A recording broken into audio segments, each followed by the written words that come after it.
안녕하세요. 별밤 사연 가족 여러분. 저는 올해 62세, 꽃과 함께 인생을 살아온 플로리스트예요. 이 동네에선 꽃집 좀 안다는 분들이라면 다들 저희 가게를 찾아주시죠. 이렇게 사연을 적어보내는 건 처음이라 가슴이 두근거리네요. 어디서부터 이야기를 풀어야 할지 꽤 망설였어요. 제 마음속에 쌓인 이 이야기를 누군가와 나누지 않으면 마치 가슴이 터질 것 같아서 용기를 내 펜을 들었답니다. 저는 30년 넘게 꽃집을 운영하며 꽃과 대화를 나누며 살아왔어요. 이 동네에서 결혼식 부케나 장례식 화환, 특별한 날을 위한 꽃다발은 저희 꽃집을 거친다고 해도 과언이 아니에요. 꽃은 참 신비롭잖아요. 사람들의 기쁨, 슬픔, 사랑, 그리고 이별까지 모두 품고 있거든요. 결혼식 부케를 만들 때는 신부의 설렘을, 장례식 화환을 만들 때는 유족의 눈물을 함께 느끼며 꽃을 다듬어요. 제 손끝에서 피어나는 꽃다발은 누군가의 인생에서 잊지 못할 순간을 장식하죠. 그래서 저는 늘 정성을 다해 꽃을 만졌어요. 꽃집 운영은 새벽부터 바빠요. 매주 화요일과 금요일 새벽 4시에 일어나 양재동 꽃시장에 가서 꽃을 골라오죠. 장미, 튤립, 백합 같은 인기 있는 꽃부터 계절마다 피는 국화나 수국까지 시장에서 꽃을 고르는 건 보물찾기 같아요. 이 장미는 색이 곱네. 부케의 딱이야. 이 백합은 향이 진해서 장례식에 좋겠어. 상인들과 흥정하며 트럭에 싣고 돌아오는 길은 피곤하지만 꽃냄새에 둘러싸이면 피로가 싹 가시더라고요. 가끔은 지방 농장에서 프리지아나 라넌큘러스 같은 섬세한 꽃을 직송받아요. 신선함이 생명이니까요. 이렇게 골라온 꽃들로 꽃집을 채우고 손님들께 맞춰 다듬는 게 제 일상이에요. 제 삶은 꽃집과 함께였지만 남편과 꾸려온 가정은 제게 큰 자부심이었어요. 35년 전 27살의 저는 지금의 남편을 만나 결혼했답니다. 그는 무뚝뚝했지만 성실했고 저는 그의 듬직함에 끌렸어요. 남편은 소규모 건설 사무소를 운영하며 주로 상업 공간의 인테리어 리모델링 프로젝트를 맡았어요. 동네 카페나 작은 사무실을 새로 꾸며주는 일을 주로 했죠. 사무소는 직원 4-5명 정도로 규모는 작았지만 남편은 현장 감독부터 거래처 미팅까지 발로 뛰며 열심히 일했어요. 저는 꽃집을 운영하면서도 남편의 사무소를 돕곤 했어요. 송장 정리, 계약서 준비, 가끔은 현장에 꽃 장식을 납품하며 부부가 함께 호흡을 맞췄죠. 연애 시절 그가 괜찮은 사람이라는 걸 느끼게 해준 순간들이 많았어요. 한 번은 제가 감기로 알아 누웠을 때 그가 퇴근길에 약국에서 약을 사오고 시장에서 죽 재료를 잔뜩 사왔어요. 혜란아, 이거 먹고 빨리 나. 너 아프니까 나도 마음이 아파. 투덜대면서도 밤늦게 부엌에서 죽을 끓이던 그의 모습이 아직도 눈에 선해요. 또 한 번은 제가 새벽 꽃시장에 간다고 하니 그가 너무 춥다며 자기 목도리를 돌려주고 몰래 제 가방에 손난로와 따뜻한 커피를 넣어둔 걸 발견했어요. 쪽지엔 추운데 고생이 많다. 힘내. 라고 적혀 있었죠. 그 사소한 배려에 마음이 녹았어요. 특히 기억에 남는 건 연애하던 어느 날 그가 제 꽃집에 들렀을 때예요. 제가 시장에서 가져온 꽃들을 정리하느라 정신없던 때였죠. 그가 혜란아, 이거 잠깐만 봐. 하며 손수건에 싸든 작은 씨앗 봉투를 내밀더라고요. 이게 뭐야? 했더니 그가 쑥스럽게 웃으며 네가 좋아할 만한 거야. 블랙 튤립 씨앗이래. 시장에서 할아버지가 귀하다고 주던데? 블랙 튤립은 재배하기 까다로운 희귀 품종이라 저도 구하기 힘들었던 거였어요. 그가 어떻게 그걸 아는지 모르겠지만 그 씨앗을 받아든 순간 이 사람이 날 정말 아끼는구나 싶었어요. 그 씨앗으로 키운 튤립은 결국 꽃을 피우지 못했지만 그의 마음이 저에겐 큰 선물이었죠. 이 사람이라면 평생 함께해도 괜찮겠다. 그런 믿음이 생겼답니다. 결혼 초에도 그런 따뜻함은 이어졌어요. 결혼 첫해 그가 월급을 모아 작은 선물을 준비했어요. 어느 날 퇴근 후 그가 혜란아 눈 감아 하더니 손에 쥔 걸 건네줬어요. 열어보니 정교한 꽃가위였어요. 네가 쓰던 가위가 낡아서 새 걸 샀어. 이거면 꽃 다듬기 편할 거야. 꽃집에서 매일 쓰는 도구라 사소해 보일진 모르지만 제 일을 세심하게 챙겨준 그 마음에 눈물이 핑 돌았어요. 그를 믿고 저는 가정을 위해, 남편을 위해, 그리고 우리 딸을 위해 헌신했어요. 딸은 이제 32이 되어 멋진 간호사가 되었답니다. 그 아이를 키우며 꽃집을 꾸리고 남편의 건설 사무소 일을 돕는 게 제 일상이었어요. 그런데 말이죠, 여러분. 삶이라는 게 참 알 수 없는 것 같아요. 늘 곁에 있을 것 같던 사람이 어느 날 낯설게 느껴질 때가 있잖아요. 저는 그걸 2년 전 60세 생일이 지나고 얼마 안 됐을 때 처음 느꼈어요. 남편이 변했더라고요. 예전엔 저녁이면 집에 와서 오늘 현장 좀 힘들었다 하며 투덜대던 사람이었는데 어느 순간부터 퇴근이 늦어지고 주말에도 거래처 미팅이라며 나가는 일이 많아졌어요. 처음엔 건설 일이 바빠진 거라 생각했어요. 요즘 경기가 안 좋아서 정신 없나 보구나 그렇게 스스로 위로했죠. 그러던 어느 날 꽃집으로 이상한 주문이 들어왔어요. 익명의 고객이 노란 장미다발을 주문하며 배달 주소로 남편의 사무실을 지정한 거예요. 노란 장미라니 꽃말이 질투와 배신인데 누가 이런 걸 보낸 걸까? 주문서엔 특별한 분께 라는 메시지와 함께 낯선 여자 이름 민서가 적혀 있었어요. 순간 심장이 쿵 내려앉았어요. 남편 회사에 민서란 사람은 없었거든요. 그날 저녁 남편에게 넌지시 물어봤어요. 여보, 오늘 사무실에 꽃다발 갔었나? 누가 보냈는지 궁금해서. 남편은 당황한 얼굴로 아, 그거? 그냥 거래처에서 온 거야. 하며 얼버무렸어요. 그 순간 여자의 직감이 울렸어요. 뭔가 잘못됐다는 느낌이 자꾸 마음을 찔렀어요. 며칠 동안 그 주문서를 잊을 수 없었어요. 그 여자의 이름, 노란 장미, 남편의 어색한 반응. 결국 저는 알아내기로 했어요. 남편을 조용히 관찰하며 단서를 모았죠. 그의 차에 붙은 내비게이션 기록, 영수증, 그리고 그가 자주 간다는 카페 이름. 그러던 어느 날 남편의 사무실에 계약서 정리하러 갔다가 결정적인 걸 발견했어요.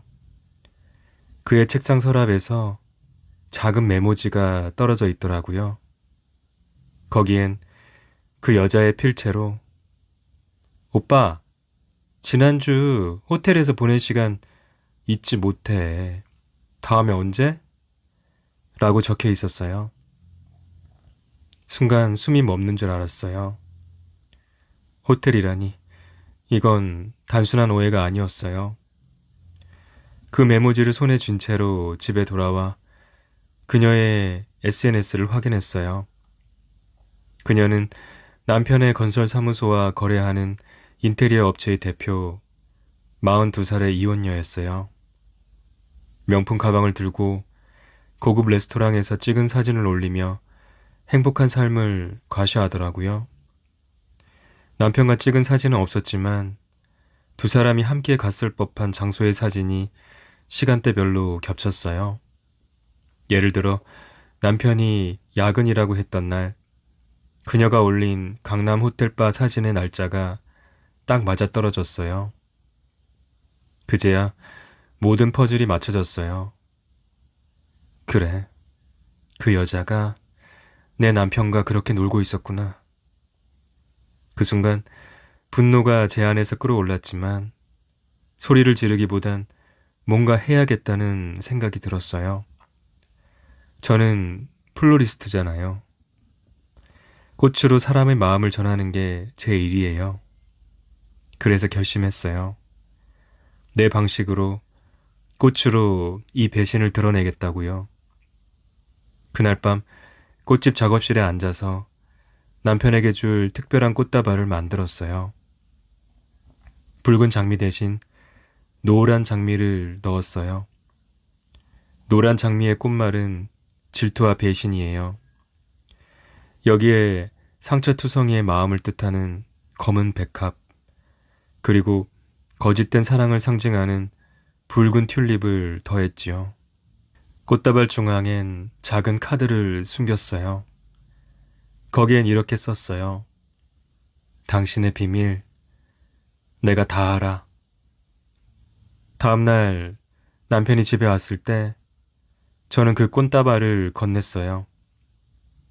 여보, 오늘 좀 힘들어 보이네. 내가 만든 꽃다발, 기분 풀어. 남편은 별 생각 없이 오, 예쁘네? 하며 받았지만 카드를 발견하곤 얼굴이 하얗게 질렸어요. 이게 뭐야? 그가 더듬거리며 물었지만 저는 웃으며 대답했어요. 꽃말 잘 봐. 다 네 얘기야. 그러던 어느 날 꽃집으로 또 전화가 왔어요. 결혼식 부케를 주문하고 싶어요.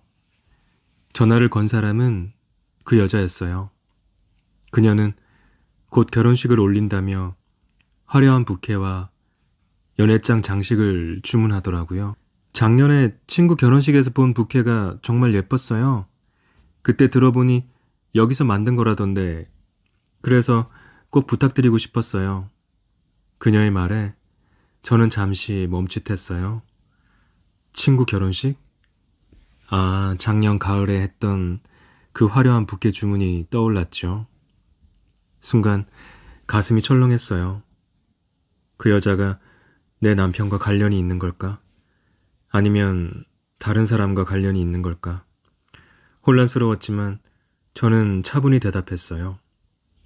네, 고객님, 어떤 스타일로 준비해 드릴까요? 그녀는 제 꽃집의 명성을 알고 전화한 거라 저를 의심할 리 없었어요. 그 통화에서 저는 모든 걸 알게 됐어요. 그 여자는 남편과 결혼하려는 게 아니었어요. 그녀는 다른 남자와 약혼한 상태였고 남편은 그저 그녀의 놀이 상대였던 거예요. 남편은 그 여자와의 관계를 즐기며 빠져들었지만 그녀는 그를 진지하게 생각하지 않고 그저 이용한 거죠. 그 사실이 더 화가 났어요.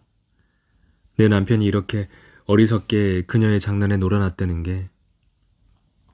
남편은 꽃다발 사건 후에 저에게 빌었어요. 실수였어. 다시는 안 그럴게. 하지만 저는 이미 마음을 굳혔어요. 용서할 생각은 없었지만 이혼도 서두르지 않았어요. 대신 그 여자의 결혼식에 초점을 맞췄어요. 그녀가 제 꽃집을 선택한 건 운명 같았어요. 이 기회를 놓칠 수 없었죠. 그 여자의 결혼식은 고급 호텔에서 열릴 예정이었어요. 그녀는 부케에 화이트 로즈와 핑크 피오니를 원했어요. 화려하고 우아하게 부탁드릴게요. 그녀의 목소리는 자신감으로 가득했어요. 저는 미소를 지으며 대답했어요. 걱정 마세요, 고객님. 잊지 못할 부케를 만들어 드릴게요. 그리고 저는 부케를 만들기 시작했어요. 겉으로는 그녀가 원한 대로 화려한 부케였지만 속엔 제 메시지를 숨겼어요. 꽃 사이사이에 독초를 섞었죠. 벨라돈나, 디기탈리스, 그리고 투구꽃. 이 꽃들은 아름답지만 독성이 강해요. 물론 누군가 바로 알아챌 정도로 노골적이진 않았어요. 독초는 아주 적은 양으로 눈에 띄지 않게 배치했지요. 그리고 부케 중앙엔 작은 카드를 넣었어요. 진실은 언젠가 드러나. 결혼식 전날 부케와 장식꽃을 호텔에 배달했어요. 그 여자가 부케를 보고 감탄했다는 이야기를 전달받았어요. 정말 완벽해요. 그녀의 목소리가 아직도 귓가에 맴돌아요. 저는 그저 조용히 웃었어요. 결혼식 당일, 저는 일부러 호텔 근처 카페에 앉아서 상황을 지켜봤어요. 그 여자가 부케를 들고 신부 대기실로 들어가는 모습이 보였어요. 그 순간 제 가슴이 뛰었어요. 복수가 아니라 정의를 세우는 기분이었어요. 물론 독초는 위험할 정도로 많지 않았어요. 기껏해야 피부에 닿으면 따끔거리는 정도. 하지만 그 부케를 든 여자가 불안해할 걸 생각하니 속이 시원했어요. 그 여자의 결혼식은 무사히 끝났어요. 몇 주 뒤 동네에서 소문이 돌더라고요. 부케에서 이상한 냄새가 났다거나 신부가 부케를 들고 뭔가 불편해했다는 이야기요. 저는 그저 모르는 척 했어요. 그 부케는 제 분노의 표현이었지만 그걸로 모든 게 끝난 건 아니었어요. 진짜 싸움은 제 마음속에서 시작되었죠. 남편과는 결국 이혼했어요. 꽃다발 사건 이후 그는 몇 달간 용서를 구했어요. 혜란아, 내가 잘못했어. 다시 시작하자. 하지만 저는 그의 말을 들을 때마다 메모지에 적힌 그 문장이 떠올랐어요. 지난주 호텔에서 보낸 그 시간 잊지 못해. 그 문장은 제 가슴을 찌르는 칼이었어요. 저는 더 이상 그를 믿을 수 없었고 결국 이혼 서류에 도장을 찍었어요. 딸은 처음에 충격을 받았지만 제 이야기를 듣고 나서는 저를 꼭 안아주며 말했어요. 엄마, 이제 엄마 행복 찾아. 그 말에 눈물이 쏟아졌어요. 딸이 간호사로 바쁜 와중에도 제 마음을 헤아려 준 게 큰 힘이 됐죠. 그 여자에게 소송을 걸까 고민한 적도 있었어요. 그녀가 내 가정을 망가뜨린 데 대해 법적으로 책임을 묻고 싶었죠. 변호사와도 상담도 해봤어요. 하지만 불륜에 대한 소송은 증거가 명확해야 하고 시간과 비용 그리고 마음의 소모가 만만치 않다는 걸 알게 됐어요. 무엇보다 소송으로 그녀를 끌어내리는 건 또 다른 싸움에 발을 담그는 기분이었어요. 저는 이미 그 부캐로 내 나름의 정의를 세웠다고 생각했어요. 그걸로 충분하다고. 더 이상 내 삶을 그 여자 때문에 망치고 싶지 않다고 결심했죠. 대신 제 에너지를 제 삶을 재건하는 데 쏟기로 했어요. 이혼 후 처음 몇 달은 쉽지 않았어요. 35년을 함께한 사람과 헤어진다는 건 서류 한 장으로 끝나는 게 아니더라고요. 밤이면 혼자 꽃집 작업실에 앉아서 멍하니 꽃을 만지작거리곤 했어요. 그러다 문득 꽃집이 제게 얼마나 소중한지 다시 깨달았어요. 꽃은 제게 늘 진실했거든요. 기쁨이든 슬픔이든 꽃은 묵묵히 제 곁에 있어줬어요. 그래서 결심했어요. 이 꽃집, 그리고 내 삶을 다시 일으켜 세우자고. 그 무렵 저는 새로운 도전을 시작했어요. 꽃집 뒤뜰에 작은 온실을 만들고 그곳에서 블랙 튤립을 다시 키워보기로 한 거예요. 연애 시절 남편이 선물했던 그 씨앗이 실패로 끝났던 기억이 떠올랐지만 이번엔 저 혼자 해보고 싶었어요. 온실에서 흙을 만지고 물을 주고 매일 아침 튤립 잎을 살피는 시간이 저를 치유해줬어요. 몇 달 뒤 드디어 작은 검은 꽃봉오리가 피어났어요. 그 순간 눈물이 핑 돌았어요. 이게 나야. 넘어져도 다시 피는 거야. 그 블랙 튤립은 제게 단순한 꽃이 아니라 다시 일어선 제 모습을 보여주는 상징이었어요. 동네 어린이집에서도 온 제안도 제 삶에 새로운 바람을 불어넣었어요. 어린이집 원장이 아이들에게 꽃을 가르쳐주면 좋겠다 하며 작은 정원 프로젝트를 제안하신 거예요. 저는 망설였지만 아이들과 함께라면 재밌을 것 같았어요. 그래서 꽃집에서 씨앗과 모종을 챙겨 어린이집 마당에 작은 꽃밭을 만들었죠. 아이들이 이모, 이 꽃 이름이 뭐예요? 하며 눈을 반짝이는 모습을 보니 제 마음도 같이 환해졌어요. 한 아이가 이 꽃 엄마 줄 거예요 하며 제게 달려와 보여준 해바라기 다발은 제가 결혼식 부케를 만들 때보다 더 큰 감동을 줬어요. 그 프로젝트는 동네 신문에도 실렸고 덕분에 꽃집에 새 손님들이 늘어났어요.